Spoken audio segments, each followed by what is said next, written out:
thank God, thank goodness, we have a good feel story to talk about. And we've got Bournemouth. A feel-good story. A feel-good story. And we want a good feel story.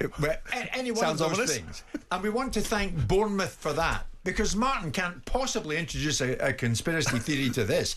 Because no one's conspiring here. Bournemouth are doing it themselves.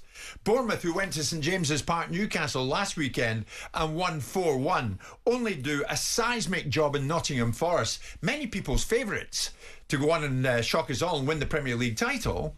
I was one of them. I even bet Mr Jordan £100 last week that Nottingham Forest would win the title. Oh dear. Nottingham Forest stopped by at Bournemouth and get thumped 5-0. So the charge to Europe is very much on. They're 7th on 40 points, and post-match, Semenyo, one of the heroes of the hour, spoke about that, this charge towards Europe. It's down to opinions. I feel like everyone has their own opinion, but we just have to keep proving to everyone that we're up there in the mix and we could do something special this year. So we just got to keep going, proving the haters wrong, and take it game by game, literally. Is there now a thought within the dressing room that a European place is yours to grab this season? No, 100%. I think, I don't think any player is going to openly say that, because you never know what happens in the next few games. But I feel the light is becoming brighter for sure. So we just need to keep going, and who knows what happens. Well, I mean, we'll know a lot more when they play Liverpool this weekend, and what a game that is. But Martin, I mean, you have to say no one could have expected this.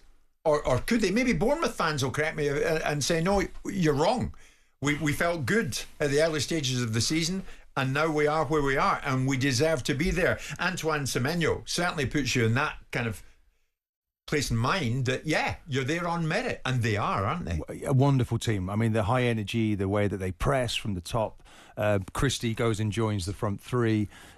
Adams was at Leeds, another one of those players, wasn't he? I think Leipzig, he was brought from the Red Bull clubs. They all like to press, so they're all ingrained in that. I like Howson at the back. He's sitting at the back there. He's 19 years of age. I paid 15 million for him. He's great, graceful in possession. He finds a pass. He's really, really quick. I mean, you look at it. Every single one of those players is absolutely outstanding. But they're all following the pathway of the manager. They all know when to press. They know when to sit off. They're great in possession. Kluivert was all there for everybody to pick up. He's coming. Look at the family that he's following in the footsteps of a great player himself, his dad, and maybe he's surpassing him now in the Premier League. The way that he's playing, there's 3 hat-tricks he's had. He's a real talent. He plays off the front, Martin, quick. Is it easier for a manager of a club like Bournemouth to impart wisdom to players that are more eager to listen and more responsive to the directive than, say, players that play for bigger clubs like Tottenham Hotspur, where they're regularly given excuses about the fact that other people are responsible for their performances, the expectations of the clubs are bigger? Is it going to be easier for this manager to be able to get these players in line, on message, on point, doing as he asked them to do and demanding of them, because they're playing for a football club that doesn't pay them hundreds of thousands of pounds a week and isn't a marquee football club where people are expecting it of you?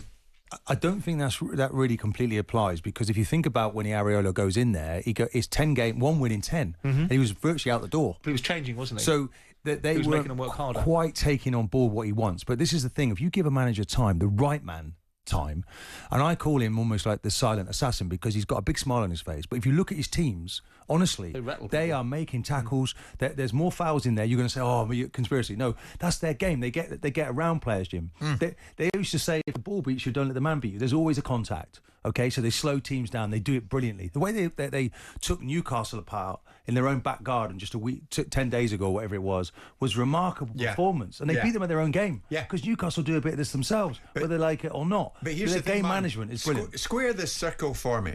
We go on about Tottenham. Ange is without 10 first-team players, and who knows, they might bring in one, they might bring out in a couple.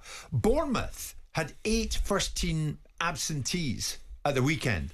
Iraola could field just 2 senior players on their bench, and they don't actually have a striker at the moment. Evan Nielsen's out injured, and Unal is out injured, and yet they're doing what they're doing. Yeah, I mean, thank God for Bournemouth. And they're finding a way. They've moved their winger to centre forward, and they're still finding a solution, because their manager's smart. They've got good quality players in there, Jim. They have been a revelation watching them play this season. Obviously, their budget would be, what is it, the smallest ground in the Premier League, 12,000 watching every home game. It just shows you don't need to be full of money bags to score 9 goals in 2 games and be up against Newcastle, Nottingham Forest. I mean, the next one now is Liverpool. But never again, Mark, will I listen to anyone telling me, we've got 2 or 3 key players out though, and life's hard. Yeah, what a load of old tosh. No, but I'll look at that and I can see 6 players that played in the first game of the season against Forest, which was a 1-1 draw from the Bournemouth starting 11 at their weekend. So they've had 4 or 5, and Kluivert didn't even start the season, by the way. He wasn't really functioning until 4 or 5 games into the season, and he has been really quite a find for them. Jimmy is. This is the thing. Can they hold on to a player now of that quality? Can they hold on to the manager? Because it's such a good story there. Brand new training ground. Yeah. They're showing that they can prosper. I mean, they can play this way. He's got a system that works for their team, and it's a sensible system. Whereas Ange Postecoglou, for example, in Tottenham, is asking his players to play a certain way, and it's not sensible. In the same way that perhaps Amorim's asking Man United to do this. But the reality of it is, isn't it also balanced upon the fact there's very different expectations of Bournemouth? We're only talking about Bournemouth in terms of how stunned we are because we sit there going, well, Bournemouth should be doing this. Yeah, but this Bournemouth is not what should be happening. But Bournemouth do it in a more managed way. So they press with 5.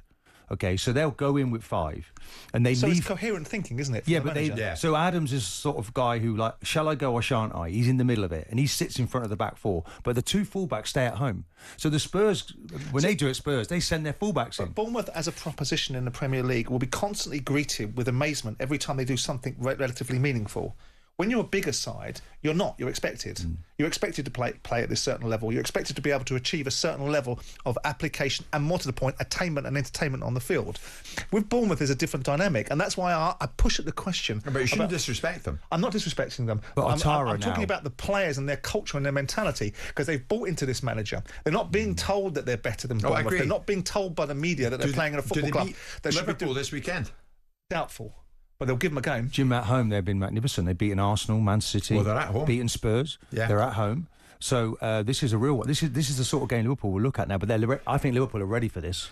But this time last week, I hate to say it because I very rarely get it right, but I told you that Bournemouth would batter Nottingham Forest. All last week, the people were turning around and saying... Oh, wait a minute. What are you doing there? I said last week, I have to lay claim for the very few victories that I get, because most of the time when I forecast the game, I get it absolutely wrong. We know What did you say about Bournemouth? That they would beat Nottingham Forest, and they would beat them convincingly. All right. And they duly did. All right. Because this time last week, by the way, the narrative that had been created in the studio was did you that think it was going to be 5-0? I was an absolute jerk for not suggesting that Nottingham Forest were going to win the league. No, you are. Not for... Did you have not a for not suggesting. Besides that point, the jerkery can be outlined to be for a variety of different things. But in this instance, it was specific to Nottingham Forest not winning the league. Well, we'll see what happens, though, because your estimation that Chelsea will be up there challenging is a bit off the mark as well. No, I said they'll be competitive, and they are.